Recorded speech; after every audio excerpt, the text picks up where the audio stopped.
All right, folks, picture this. Your remote project team isn't just slogging through another week, they're actually thriving. Now, I know what you're thinking. Johnson, what's this got to do with witchcraft? But hear me out. We're not talking about pointy hats and cauldrons here. Witchcraft, in this context, is a metaphor for being intentional, creative, and honestly, a little gutsy when things get chaotic. And look, the data backs this up. PMI says 95% of project managers are dealing with more complexity than ever. That's not just a number, that's our daily reality. Oh, absolutely. And y'all, I love this idea because it's about trusting your instincts and bringing a little magic, well, intentional magic, into the mix.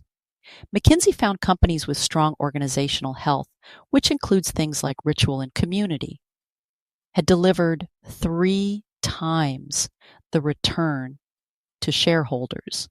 That's not just some rah-rah. That's real results. And Johnson, you've got a story about this, don't you? Yeah, I do. So way back, gosh, this must have been what, the late 90s? I was leading this migration project that was just falling apart. People were burned out, nobody was talking, and deadlines were slipping left and right. I decided, out of desperation more than anything, to try something different.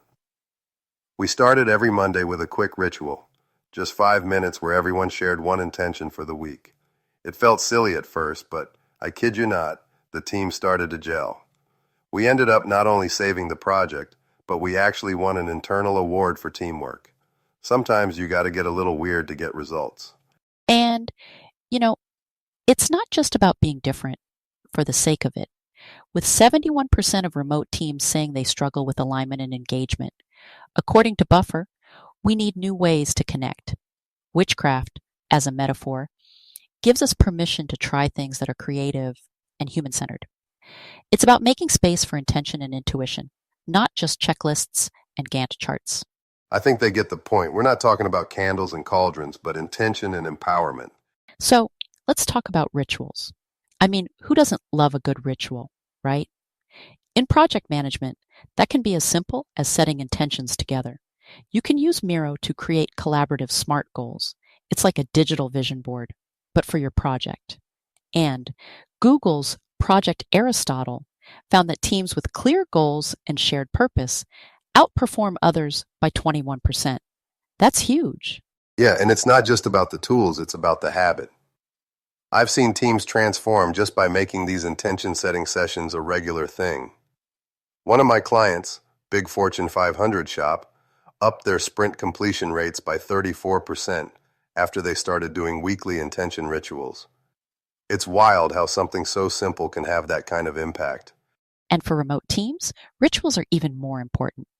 We do daily stand-ups, retros, all that good stuff, but I added something called the digital debrief. It's our cauldron of sorts, a virtual space, like a Teams channel, where folks can drop ideas or concerns during the week. Harvard Business Review says teams with established rituals have 23% higher engagement and 17% better collaboration. I've seen it firsthand. My vendor management team started a gratitude ritual every Friday. We hop on Teams, share one thing we're grateful for, and it's honestly changed the vibe. People are more engaged, and we've seen a real boost in morale. That's fantastic, Jody.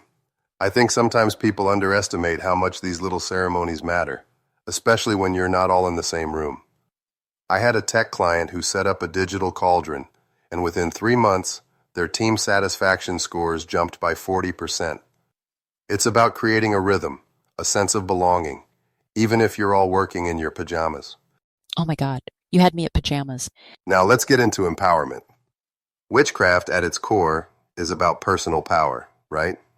In project management, that means giving people ownership. Gallup says teams with high psychological safety are 76% more likely to be engaged. So we started doing power circles, small groups that own different parts of the project. And we use anonymous feedback tools like Google Forms so everyone can speak up, even the quiet folks. That's so true. And building community is the secret sauce. We take a page from Witch Talk, yes, that's a thing, and do bi-weekly knowledge sharing on Slack and Miro. We call it Team Tips. Folks share what's working, celebrate wins, and honestly, It's just fun. One team I worked with saw a 45% jump in cross-functional collaboration after we started this. It's about making everyone feel like they're part of the coven, not just a cog in the machine. And people always ask, how do we make these rituals our own? There's no one size fits all. Some teams do gratitude circles, others do show and tell Fridays. The key is to experiment and see what sticks. And the ROI? MIT Sloan says organizations that blend structure with human-centered practices see 31% higher project success rates. That's real magic, if you ask me. Absolutely.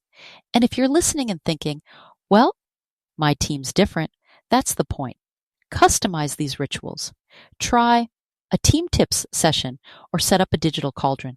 Measure what matters: engagement, collaboration, whatever your team needs. The most important thing is to start somewhere and keep it consistent. All right, that's a wrap for today. If you want more practical tips, don't forget to check out our website and sign up for the newsletter. We've got 25 free AI project management prompts waiting for you.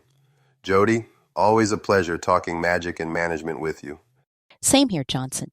Thanks, y'all, for joining us on the Pixels and Projects podcast. Go try a little intentional witchcraft in your next project and let us know how it goes. See you next time.